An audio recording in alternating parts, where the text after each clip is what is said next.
December 25th came Brumalia, otherwise called Dies Natalis Invictisolis, or the birthday of the unconquered sun. This is when the days begin to lengthen after the solstice. So you see there's interchange of presents. That it all rings very true of what kind of we see today. There's numerous winter solstice practices involving gift giving, riotous drinking, decorated trees. The child sacrifice rituals are practiced throughout pagan Europe. From tree decorated in Germany to Thor pulling the magical sleigh across the sky in Scandinavia. Most of the Christmas traditions we are familiar with today share these same roots with King Nimrod, really, is where it all started. Then around 2,000 years ago, the world was changed forever. The one in which Moses spoke of, the Son of the living God, the Messiah, he was born in the town of Bethlehem in the land of Israel. Interestingly, this new Messiah was the only one whose date of birth was uniquely separate from all the other pagan messiahs before him. Most historical and scriptural evidence suggests that he was actually born during the Feast of Sukkot, or the Feast of Tabernacles, when the Word was made flesh and tabernacled, or in the Greek, dwelt among us. That actually puts the birth of the Jewish Messiah, commonly known as Jesus of Nazareth, in the month of Tishri, which would be Septemberish, totally separate from the December 25th sun god birth dates. The apostles in the early Christian church, they abstained from adulterating themselves against their God by participating in these ancient Babylonian sun god festivities. In their scriptures, their God had clearly warned them that doing such actions, in his name especially, were really an abomination to him.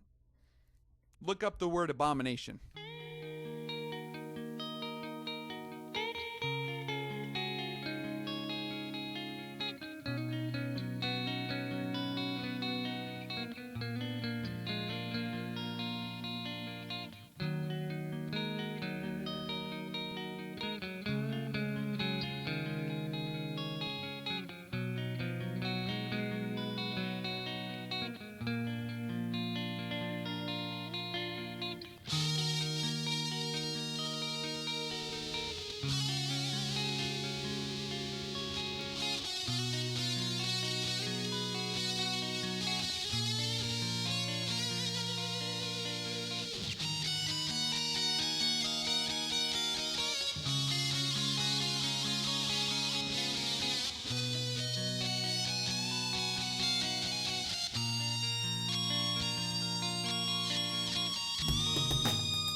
The early church had no desire really to adopt the ancient December 25th sun god rituals, as it was very content in enjoying its own feast days, which their scriptures instructed them to keep. Their Messiah had demonstrated and explained the meanings of which throughout his ministry. It wasn't even until nearly 300 years later that Christianity even touched the Christmas idea.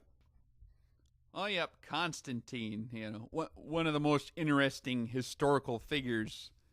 The Roman Emperor Constantine the Great, he converted to Christianity following his battle at Milvian Bridge in 312.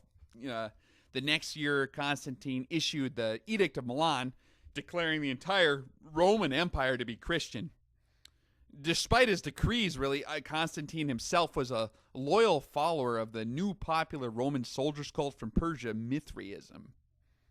Mithraism is, it's like many of the other Babylonian sun worship religions. They regularly grow by absorbing and mixing in with the new popular religions as they come along. When the Mithraic priests in Rome were converted to Christians at the stroke of Constantine's pen, they naturally modified their Mithraic religion to adapt to the Rome's new Christian denomination. Many of the old Roman gods were just given like new Christian names, although a majority of the Mithraic religious practices and traditions actually remained completely intact. Constantine, although he's Christian in name, he was really a follower of Mithra until the day he died. You can find bronze coins inscribed "Sol Invictus Mithra." They're minted by Saint Constantine between the 313 and 326. After his supposed Christian conversion in 312, Saint Constantine later died in 337. Mithra, the god of Mithraism, his birth, as were all the other Babylonian sun gods, was celebrated on December 25th. But with the new Christian denomination for the Roman Empire, the feast of Sol Invictus Mithra was then celebrated in honor of the new Christ. So they just switched it from Mithra to Christ, just the name. The first mention of December 25th is being celebrated as the date of Jesus' birth is found, I think, in early Roman calendars from 336. Judging by Constantine's edicts, he seemed to kind of favor Mithraism more than he seemed to favor the Christian church in a lot of ways. By his laws, he issued a lot of really strict edicts banning all the Hebrew feasts and weekly Sabbaths, which Jesus and his apostles and the early church had all kept. But anyone who went against Constantine's edicts and tried to do any of these things which they sounded Jewish, they suffered greatly, sometimes under penalty of death. Soon thereafter, the removal of the Hebrew scriptures from the hands of the lay people, which the Hebrew scriptures strictly prohibit the practice of paganism in the face of God, especially. I mean, just removing the scriptures helped to quell any opposition to the melding of paganism with Christianity that took place later on. Christmas was celebrated pretty much after that as the birth of Jesus by most of the church for a long time, pretty much until the reintroduction of the scriptures in the native tongues during the Reformation. Christmas before the late 1800s was really wild. I mean, you had violence and drunkenness, rioting, widespread orgies, pretty much echo to the holiday's ancient pagan roots. There were even times the midwinter bash got so out of control that Christmas in many cases was totally banned. When Oliver Cromwell and his Puritan forces took over England in 1645, they vowed to rid English of decadence, and as part of their effort, they outlawed Christmas. Later, by popular demand, Charles II was restored to the throne, and with him came the return of the popular holiday. A lot of people are kind of surprised also to learn that Christmas was not a popular holiday in early America. The Pilgrims, the English separatists that came to America in like 1620, they were well aware of the chaotic behavior associated with Christmas back in Europe. From like 1659 to 1681, the celebration of Christmas was actually outlawed in Boston. Anyone exhibiting the Christmas spirit was fined 5 shillings. Even Congress was in session on December 25th in 1789, the first Christmas under America's new Constitution. Christmas wasn't even declared a holiday, a federal holiday, until June 26, 1870. It wasn't until a lot later when you had a lot more corporate advertising from companies like Coca-Cola and these popular poems came out like the night before Christmas. These things had a huge influence on the tone of Christmas in modern America.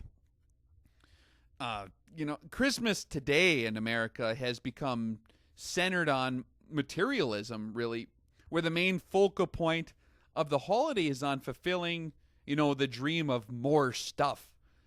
Many argue that this is not the case. However, one needs only to measure the levels of enthusiasm expressed in children, for the Christmas's different components. I mean, all you have to do is go ask a child on Christmas what he's so excited about, and you'll quickly learn that his glowing eyes are all about the Nintendo Wii or the new Tickle Me Elmo. Whatever kids may be trained to say by their parents or pastors, this is the real fruit, the real proof of the pudding, watching their enthusiasm.